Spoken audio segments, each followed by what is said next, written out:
ஓம் நமச்சிவாய சிவாய நம. அனைத்து தமிழ் உள்ளங்களுக்கும் கனிவான வணக்கங்கள்.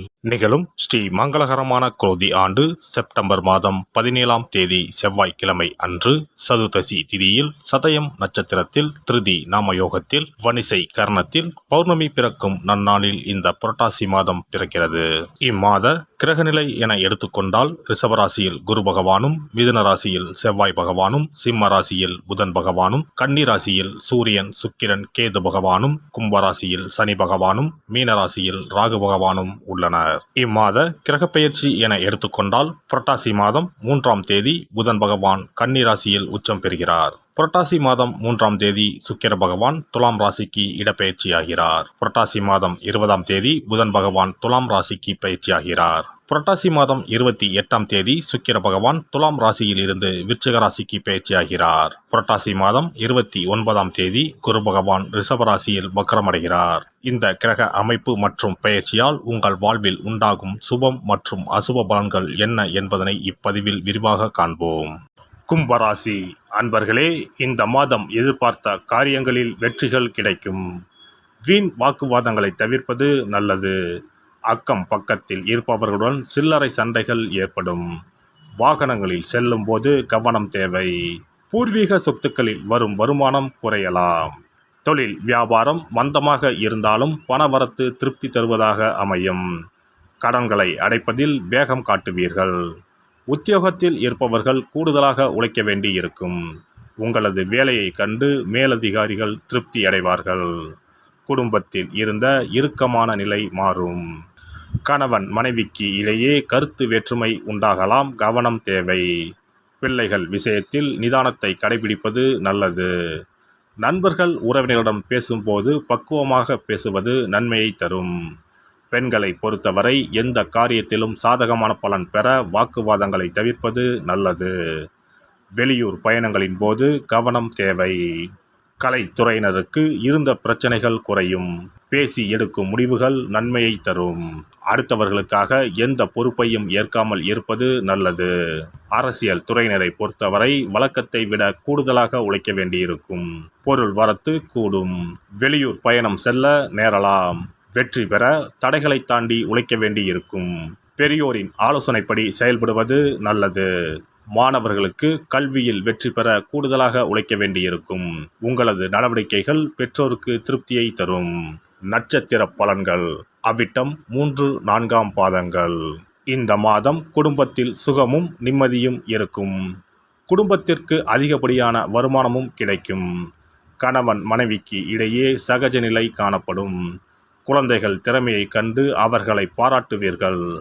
உறவினர் வருகை இருக்கும். யாரிடம் பேசும்போதும் நிதானமாக பேசுவது நன்மையை தரும். சதயம் நட்சத்திரம் இந்த மாதம் எதிலும் மிகவும் கவனமாக ஈடுபடுவது நன்மையை தரும். திட்டமிட்டு செயல்படுவது வெற்றிக்கு உதவும். பணவரத்து அதிகரிக்கும். அதே நேரத்தில் செலவும் கூடும். எதிர்பார்த்த உதவிகள் கிடைக்கும். துணிச்சல் உண்டாகும். அதனால் எதை பற்றியும் முன்பின் யோசிக்காமல் செயல்களில் இறங்கிவிடுவீர்கள். தேவையற்ற இடமாற்றம் உண்டாகலாம். பூரட்டாதி 1, 2, 3ஆம் பாதங்கள். இந்த மாதம் தொழில் வியாபாரத்தில் ஈடுபட்டு இருப்பவர்களுக்கு கீழ்நிலையில் உள்ளவர்களால் லாபம் கிடைக்கப் பெறுவீர்கள். சரக்குகளை பாதுகாப்பாக வைத்துக்கொள்வது நல்லது. உத்தியோகத்தில் இருப்பவர்கள் எந்த ஒரு வேலையையும் செய்து முடிப்பதில் வேகம் காட்டுவார்கள். சக ஊழியர்கள் மூலம் உதவிகள் கிடைக்கும். சனிக்கிழமையில் முன்னோர்களுக்கு தீபம் ஏற்றி வணங்க உடல் ஆரோக்கியம் பெறும். கடன் பிரச்சனைகள் தீரும். சிறப்பு தொகுப்பு. கண் திருஷ்டிகள் அகன்று தடைப்பட்டு கொண்டிருக்கும் காரியங்கள் நிறைவேற செய்ய வேண்டிய பரிகாரம் என்ன என்பதனை பற்றி காண்போம். வாழ்க்கையில் நல்ல நிலையில் இருந்தவர்கள் கூட திடீரென்று பொருளாதாரம் இழந்து மன கஷ்டங்களுடன் வாழும் நிலை ஏற்படும். இந்த நிலை எதனால் ஏற்பட்டது என்று ஆராய்ந்து பார்த்தால் பெரும்பாலும் அவர்களின் மீதான கண் திருஷ்டிதான் காரணமாக இருக்கும். கல்லடி பட்டாலும் கண்ணடி படக்கூடாது என்று சொல்வார்கள் அல்லவா, அது உண்மைதான். இது போன்ற பிறரின் பொறாமை கொண்ட கண் திருஷ்டியினால் பலரின் வாழ்க்கை சிரமத்திற்கு ஆளாக நேரிடும். இது போன்ற கண் திருஷ்டிகளிலிருந்து எப்படி தப்பிப்பது? இருக்கவே இருக்கிறது எளிதாக கிடைக்கும் ஊமத்தஞ்செடி. தெய்வ சக்தி நிறைந்த செடியாக கருதப்படும் ஊமத்தஞ்செடியின் காய், பூ, இலைகள் என அனைத்தும் தீய சக்திகள் விரட்ட பரிகாரத்துக்கு பயன்படுகிறது. பொதுவாக ஊமத்தம் காய்க்கு கெடுதலை அகற்றக்கூடிய சக்தி உண்டு. நம் வீட்டில் உள்ள எதிர்மறை சக்தியை அகற்றுவதற்கு ஊமத்தங்காய் தீபம் சிறந்த பரிகாரமாகிறது. தெய்வீக மகத்துவம் நிறைந்த ஊமத்தங்காய் மற்றும் பூவையும் எடுத்துக்கொள்ளுங்கள். வீட்டுக்கு அருகில் இல்லை என்றால் நாட்டு மருந்து கடைகளில் கிடைக்கும். இந்த 2 பொருட்களையும் மஞ்சள் தண்ணீரை கொண்டு நன்றாக கழுவி விடுங்கள். சிறிது நேரம் அவற்றிலுள்ள ஈரம் போக ஆறவிட்டு பிறகு அவற்றை ஒரு மஞ்சள் துணியில் குலதெய்வத்தை வேண்டி ₹1 நாணயத்தோடு சேர்த்து முடிந்து வீட்டின் நிலைப்படியில் கட்டி தொங்க விடுங்கள். இந்த முடிச்சை வெள்ளிக்கிழமை அல்லது ஞாயிற்றுக்கிழமைகளில் தயார் செய்து வாசல் படியில் கட்டுவது சிறப்பு. தினமும் வீட்டில் தீபம் ஏற்றி காண்பிக்கும் போது இந்த முடிச்சுக்கும் காண்பிக்கவும். இதேபோல் ஊமத்தம் இலைகள் கிடைத்தால் அந்த இலைகளை சுத்தமான மஞ்சள் தண்ணீரில் கழுவிவிட்டு அவற்றை கொண்டு வீட்டில் இருக்கும் விநாயகருக்கு திங்கள் கிழமைகளில் தொடர்ந்து அர்ச்சனை செய்து வர வேண்டும். ஊமத்தம் பூவையும் விநாயகருக்கு சூட்டலாம். 3 வாரங்கள் தொடர்ந்து திங்கள் கிழமைகளில் விநாயகருக்கு ஊமத்தை இலையால் அர்ச்சனை செய்து ஊமத்தம் பூவை சூட்டி வழிபட்டால் வீட்டில் உள்ள கெட்ட சக்தி நடமாட்டம் மற்றும் கண் திருஷ்டிகள் தீரும். ஊமத்தம் செடியும் சிவபெருமானுக்கு உகந்த இலை ஆகும். இந்த ஊமத்தங்காய் வைத்து சிவபெருமானுக்கு தீபம் ஏற்றி வழிபடுவதன் மூலம் நமது பிரச்சனைகளில் இருந்து எளிதாக விடுபட முடியும். முதலில் 2 ஊமத்தங்காய்களை எடுத்துக்கொள்ள வேண்டும். அவற்றின் மீது முட்கள் இருப்பதால் மிகவும் கவனமாக கையாள வேண்டும். ஊமத்தங்காயின் காம்பு பகுதிகளை வெட்டி கொண்டு கத்தியை பயன்படுத்தி ஊமத்தங்காயின் உள்ளே இருக்கும் விதை பகுதியை முழுவதுமாக நீக்கிவிட வேண்டும்.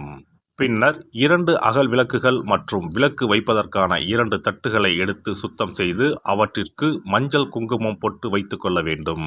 பின்னர் 2 தட்டின் மீதும் ஒவ்வொரு அகல் விளக்கை வைத்துக் கொள்ள வேண்டும். அதன் பிறகு எப்போதும் பூஜை செய்வதற்கு வைப்பது போன்ற வெத்தலைப்பாக்கு, பழம் போன்றவற்றை வைத்துவிட்டு 2 விளக்குகளையும் ஏற்றி சிவபெருமானை மனதார வேண்டிக் கொள்ள வேண்டும். எனக்கு இருக்கும் பிரச்சனைகள் அனைத்தும் தீர்ந்து இன்பமான வாழ்க்கை கிடைக்க வேண்டும் என வேண்டிக் கொள்ள வேண்டும். இந்த பூஜையை வெள்ளிக்கிழமை அன்று தொடங்கினால் தொடர்ந்து 9 வெள்ளிக்கிழமைகள் செய்ய வேண்டும். ஊமத்தங்காயின் மீது எவ்வாறு முட்கள் இருக்கிறதோ அதுபோல நமது வாழ்க்கையில் இருக்கும் முட்கள் போன்ற பிரச்சனைகளை அவை தீர்த்து வைக்கின்றன. இந்த பூஜையை நாம் தொடர்ந்து செய்து வருவதால் நம் மீது இருக்கும் கண் திருஷ்டிகள் அகன்றுவிடும்.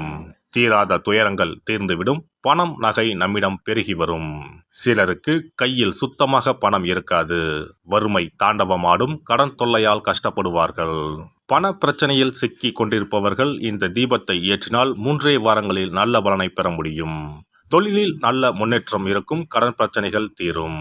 உறவினர்களிடையே பகைமை இருந்தால் அவையும் மறைந்துவிடும். நோய்வாய் உள்ளவர்கள் இந்த தீபத்தை ஏற்றுவதன் மூலம் நல்ல பலனை பெற முடியும். பொதுவாகவே எந்த பரிகாரம் என்றாலும் அதை முழு நம்பிக்கையுடன் செய்தால் மட்டுமே முழு பலன் கிடைக்கும் என்பதை நினைவில் கொள்ளுங்கள். எல்லாம் வல்ல இறையருளால் நீங்களும் உங்கள் அன்பு குடும்பமும் உடல் நலம், நீலாயுள், நிறை செல்வம், உயர் புகழ், மெய்ஞானம் ஓங்கி வாழ்க வளமுடன். இந்த வீடியோ பதிவு உங்களுக்கு பிடித்திருந்தால் லைக் பண்ணுங்க, கமெண்ட் பண்ணுங்க, ஷேர் பண்ணுங்க. மறக்காம சப்ஸ்கிரைப் பண்ணுங்க. பக்கத்துல இருக்கிற பெல் பட்டனை கிளிக் பண்ணுங்க. நன்றி, வணக்கம். ஓம் நமச்சிவாய. சிவாய நம.